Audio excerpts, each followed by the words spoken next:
सालों पहले लखनपुर नाम के राज्य में भीमा नाम के राजा का शासन हुआ करता था। वह बहुत महत्वाकांक्षी था और अपनी प्रजा से बहुत प्यार करता था। उनके राज्य में चारों ओर खुशहाली थी, लेकिन राजा रानी खुद हमेशा दुखी रहते थे। उनके पास धन, दौलत, शोहरत सब कुछ था, लेकिन उनकी संतान न थी। संतान पाने के लिए राजा और रानी पूजा पाठ जप तप सब करके देख चुके थे, लेकिन कोई फायदा नहीं हुआ। एक दिन महर्षि के कहने पर राजा ने महायज्ञ कराने का फैसला किया। यज्ञ और भगवान के प्रताप से राजा को एक बहुत सुंदर कन्या की प्राप्ति हुई। राजा रानी के साथ पूरी प्रजा खुशी से झूमने लगी। राज्य में चारों तरफ खुशी का माहौल छा गया। राजा ने सारे नगर वासियों को पिता बनने की खुशी में भोज पर आमंत्रित किया। धीरे धीरे समय बीतने लगा। राजकुमारी बड़ी होने लगी। वह काफी सुंदर और गुणवान थी। राजा रानी उसे देखकर ही खुश रहने लगे, लेकिन एक दिन उनकी खुशी को मानो जैसे नजर लग गई। राजकुमारी बीमार पड़ गई। बड़े बड़े वैद्य, नीम हकीम सब इलाज में जुटे, लेकिन कोई फायदा नहीं हुआ। दिन प्रतिदिन राजकुमारी की हालत बिगड़ती जा रही थी। राजकुमारी के ऊपर कोई दवा असर नहीं कर रही थी। राजा को लगने लगा कि एक बार वे फिर निसंतान हो जाएंगे। एक दिन दूर देश से एक वैद्य राजा के महल पहुंचा। देखने में वो अजीब सा था और उसने ठीक तरह से कपड़े भी नहीं पहने हुए थे, जिस वजह से सैनिकों ने उसे राजमहल में प्रवेश करने से रोक दिया। वैद्य ने राजा से एक बार मिलने की बहुत गुजारिश करते हुए कहा कि मैं राजकुमारी को ठीक कर सकता हूँ, लेकिन किसी ने उसकी बात पर यकीन नहीं किया। सैनिक उस वैद्य को राजा के पास लेकर गए। वैद्य ने सबसे पहले राजा को अपना परिचय दिया और कहा कि मैं आपकी बेटी को ठीक कर सकता हूँ।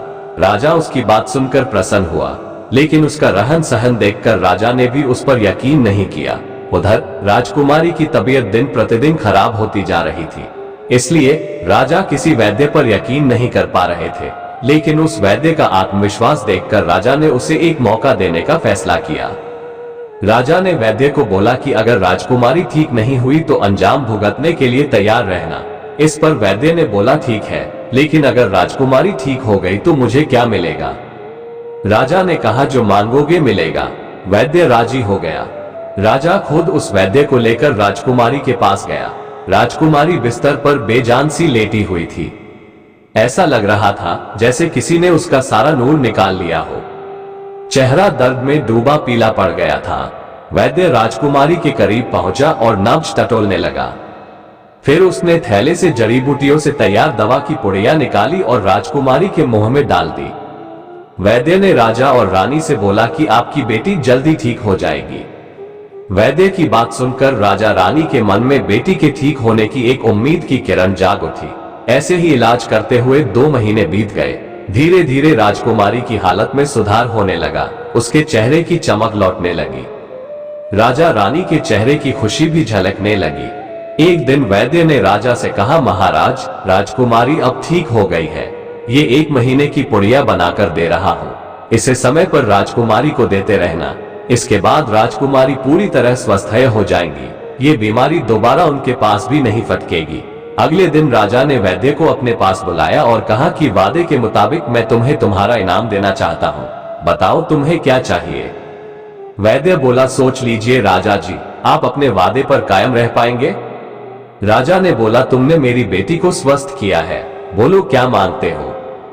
वैद्य ने मुस्कुराते हुए कहा, आपका आधा राज्य और बेटी का हाथ। इतना सुनते ही राजा आग बबूला हो गया। उसने कड़कते हुए कहा, तुम होश में तो हो? अगर तुमने मेरी बेटी के प्राणों की रक्षा न की होती तो तुम अब तक यमलोक पहुंच गए होते। उसने सैनिकों को आदेश दिया कि इसे राज्य से बाहर निकाल दिया जाए। वैद्य कुटिलता से मुस्कुराते हुए वहां से चला गया। इस घटना के कुछ दिन ही बीते थे कि एक दिन फिर राजकुमारी की हालत बिगड़ गई। उसका शरीर नीला पड़ गया। आनन फानन में राजवैद्य को बुलाया गया। राजवैद्य ने बताया कि राजकुमारी को जहर दिया गया है। इसका तोड़ किसी के पास नहीं है। कुछ देर बाद राजकुमारी ने दम तोड़ दिया। पूरे राज्य में मातम छा गया।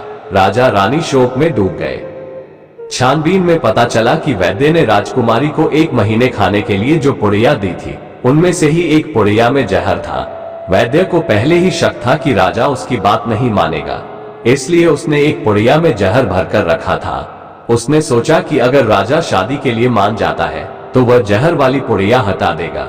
लेकिन अगर नहीं माना तो इसकी सजा राजकुमारी को भुगतनी होगी। वैद्य की चाल कामयाब हो गई। कहानी से सीख, अगर किसी से कोई वादा किया है तो उसे पूरा जरूर करना चाहिए।